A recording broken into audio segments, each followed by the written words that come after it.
Thank you for joining me today. It is good to be here to talk about something that's important for education, our workforce, and our employers as well, all tied together. I want to welcome Secretary Johnny Key, Department of Education, Secretary Mike Preston, the Department of Commerce, Secretary Amy Fetcher, Transformation, Shared Services, and Rick Neal, pleased to have him from the Arkansas State Chamber of Commerce, and then Senator Jane English, who's been a promoter of the workforce education in our state for a couple years anyway. Glad to have all of you with us today, and they'll be making some comments. Under the CARES Act congressional funding bill, the governors were given discretionary funds. And those discretionary funds were designed to improve educational opportunities in our state for all Arkansans. One of my long-term goals have been, shared by the legislature, is that we have to be more efficient in connecting our work skills and work certifications with employers. And that's been a challenge for us to pull all that together, just as it's a challenge for many states. And so to meet this objective and to accomplish this, I created a working group. Gina Wendell of the Department of Education, Cody Waits, Office of Skills Development, Chris Jones, Division of Workforce Services, Robert Magoo, Division of Information Services, Rick Neal, State Chamber, Andrea Henderson of the community colleges, all worked together on this working group, and Bill Gossage was my liaison to that working group. As a result of their work, I am pleased to announce today that Ready for Life initiative is launched, and I'm committing $14.7 million of my governor's discretionary funds to supporting this project that will accomplish the goal that I outlined. And this starts with an integrated education and workforce data analytics website, readyforlife.arkansas.gov. And if you go there today, you'll see the beginning of a robust website that will be a tool for the future. It'll be unique, it will be searchable, it will be used by employers, it will be used by workers to make sure we connect the workforce and their skills with the right employers. If you go to the next slide, we can see that it includes over $4.5 million to two-year institutions to expand workforce training opportunities in high-wage, high-demand careers for all Arkansans. That's part of the $14.7 million that I outlined. And then you'll see the three key parts of the Ready for Life initiative. First is the learning management system. Secondly is a tracking system for career development among our workforce. And then the learner-employer records, which are the credentials of our workforce that we can market to prospective employers, that we can utilize to attract industry here, but also to match that credentialed employee and their training with the employer and the industry that needs that skill. This will all be brought together in this unique Ready for Life system that will be utilized by all Arkansans, whether the employer side, the worker side. It can also be utilized as a tool to recruit industry to our state, showing that we have these credentials, this capability in workforce. Today, Secretary Preston and I met with a industrial prospect in Arkansas, and the key issue to them was the workforce. And I mentioned that we're developing Ready for Life, but would have been great if I could say, well, let's just search Ready for Life and let's see what welding skills that we have in Arkansas. Let's search what available employees that we have as a machinist that you might need in your workforce. That is a tool that can be used. Whenever you look at those that are not coming out of the K through 12 environment, but they're credentialed through the experience of life, they can join this and they can have their credentials showcased. We hope to have it where as you come, if you're credentialed, if you have skills and you're coming out of an incarcerated environment and you want to be able to market your abilities, this is an opportunity to showcase the skills that anyone has to a potential employer. Obviously, I'm excited about this. I think this is going to step Arkansas forward to a great extent in the connection between our workforce and employers that so need the talent level that we have in Arkansas. And with that, let me invite Secretary Key to comment, followed by Rick from the Rick Neal with the State Chamber, and then we'll just go through and consider English. I'll let you have the closing word. Secretary Key.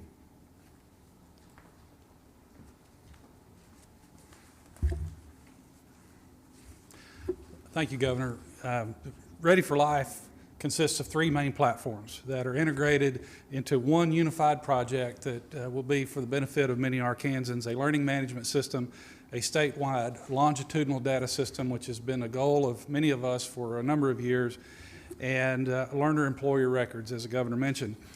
This initiative also demonstrates another positive result of state government transformation, as it brings together resources from multiple state agencies to support Arkansans in an unprecedented way. So often, Arkansans find themselves at a crossroads. In their life, where they're needing to either upskill or reskill their education or their credentialing. And unlike students in our K-12 system, adults don't have a school counselor that they can go to assist them in finding their educational options.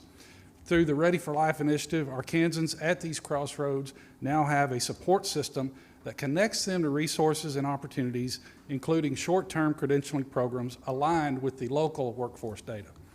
The Learner Employer Records Initiative will connect job seekers with business and industry to identify credentialed and certified workers to fill local workforce needs. And in light of COVID, connecting Arkansans with educational resources, workforce opportunities, and data will result in more individuals having the right preparation to re-engage in the workforce in higher demand, higher skill, and higher wage jobs. I'm confident that the Ready for Life initiative will fill the gap many Arkansans face between high school, college, and a successful career.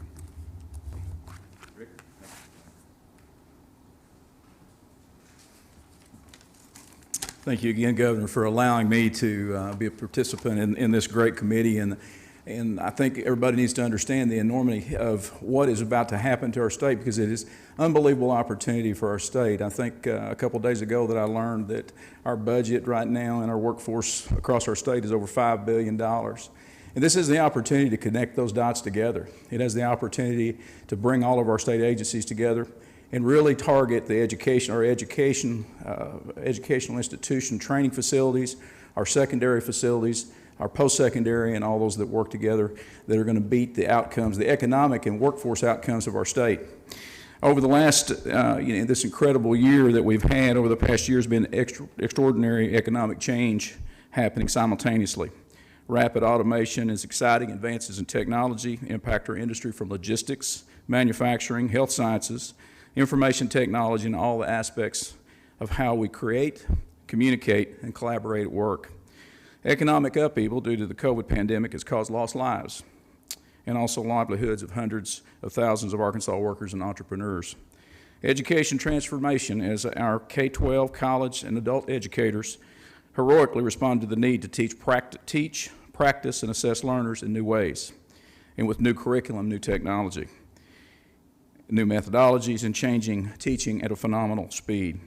The Governor's Ready for Life investment represents our state's deepest commitment to our future business success, our future educational attainment, our future economic leaders, managers, skilled trades, professionals, entrepreneurs, college graduates, and learners of all ages. Our future, short-term and long-term, is about to change and transformation. It's all about creating positive workforce and economic outcomes and changing all about learning. Arkansas' success depends on our successful collaboration and our ability to learn and grow together. Ready for Life is designed to invite, support collaboration across all stakeholders, employees, educators, learners, and job seekers, To grow for future success, we all must work together. Thank you.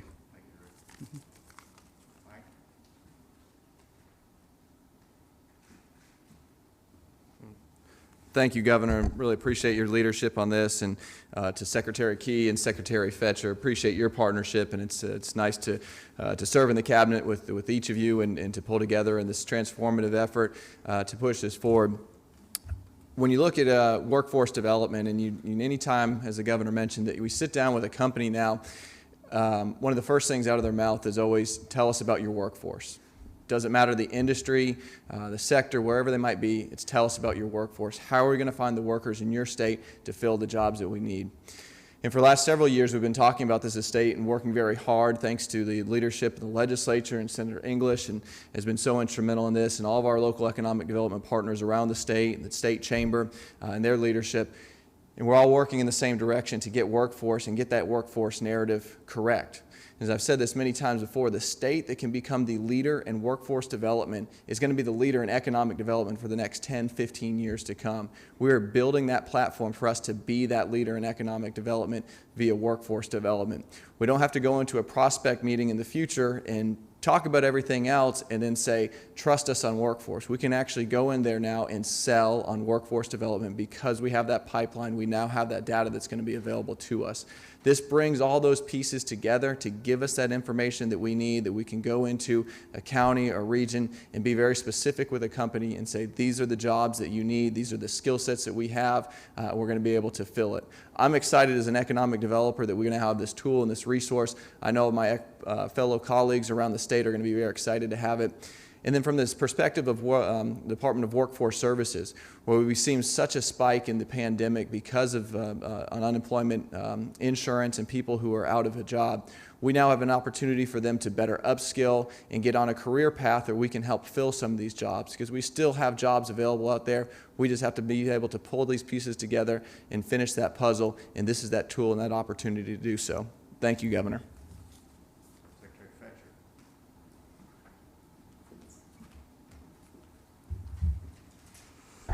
Thank you, Governor.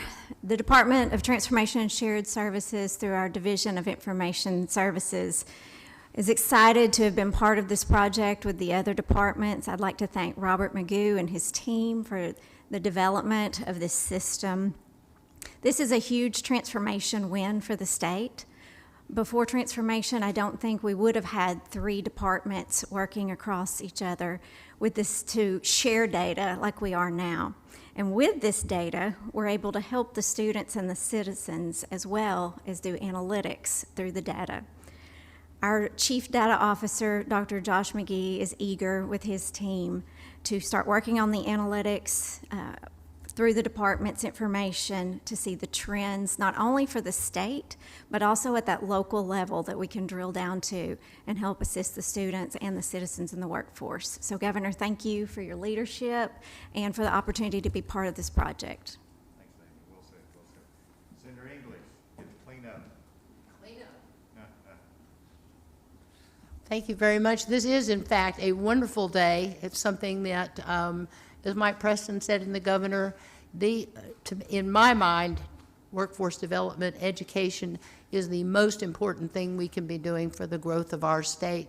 I think we all see how much technology has changed the world, and we have a really good example here moving forward of what technology can do to bring people together, bring programs together, give people an opportunity to see what they can do with the rest of their lives. Because as we know, so many people are at a crossroads right now with this last pandemic, but just thinking about what do I want to do different with my life. And I think with so many of these tools, people will have that opportunity. It will only grow and get better. But I thank you, Governor, for all your efforts. Thank you, Gang. Appreciate it. With that, we'll turn it over to any questions. Rachel. Thank you, Governor. You said this will be $14.7 million in discretionary funding. How much of that type of discretionary funding did the state get in total?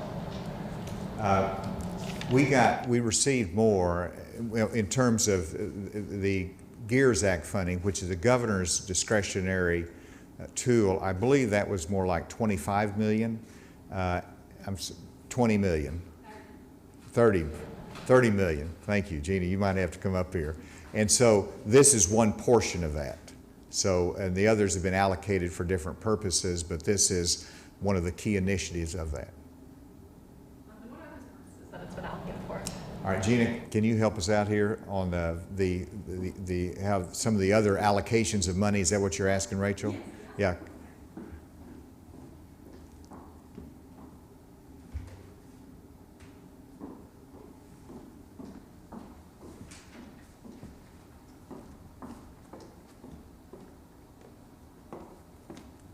Thank you, Governor.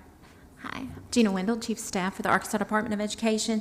The GEAR funding has been used for a series of initiatives, one that was recently announced today, and that was the broadband mapping piece. We were excited that the Governor was able to announce that, also through Commerce. In addition to the learning management system, we've also partnered with U of A Global Campus. They'll be working to provide some digital content, building out the learner-employer records. We're working with DIS on some funding to help develop the longitudinal data system.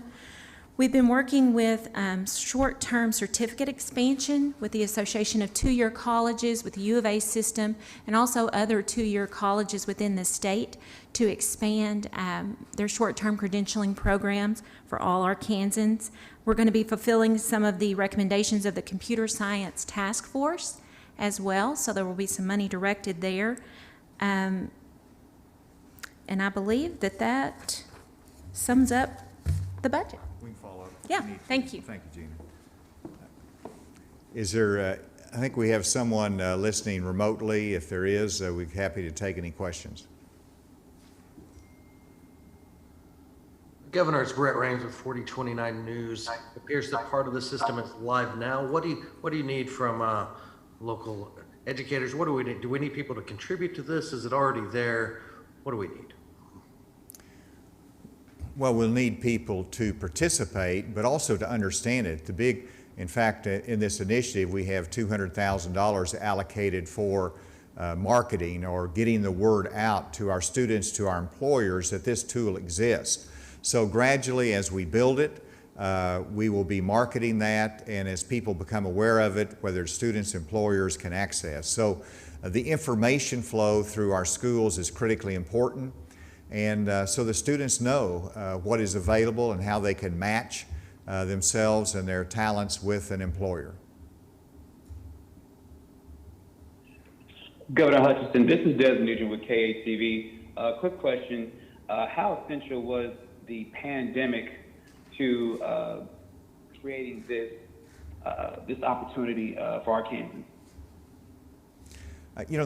That's a great question. And the practical impact, first of all, is that the CARES Act funding gave us some discretionary funds that we could use, and it has to be directed to online systems, increasing educational opportunities, because that has been challenged through the pandemic. And so this is an example of a real difficulty that we faced, but we used it as a means to solve a bigger problem. And that bigger challenge that we have is the connections and making sure that we not only have educational opportunities, but employment opportunities as well. And so the pandemic gave us both the difficulty, but the opportunity to succeed in it, and some resources to accomplish that. It emphasized the challenge that people are in a moving workforce. I mean, you had some during the pandemic that lost their jobs, that had to be reskilled. And when they're reskilled, they've got to sell that skill. This is a tool that can accomplish that. And there'll be other times in the future where it might not be a pandemic, but it'll be a economic downturn or some other event that causes a displacement of part of the workforce that has to be reskilled. And this is the tool we can use to connect that talent with an employer.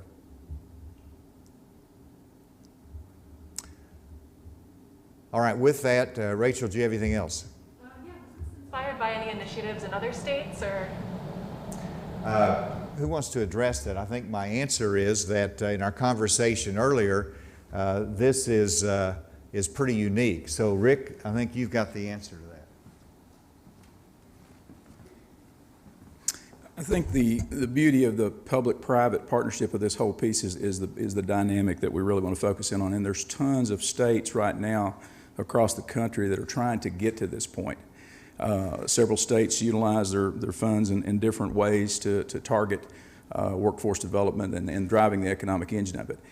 And I think everybody's trying to get to the same outcome. But right now, with what we have in place, we could be the first in the nation to drive what we're trying to, what the end result is to drive our workforce development and economic development to really improve some of the state abilities in that as well. Yeah. Excellent. Thank you very much for your attention today to this important announcement. Thank you.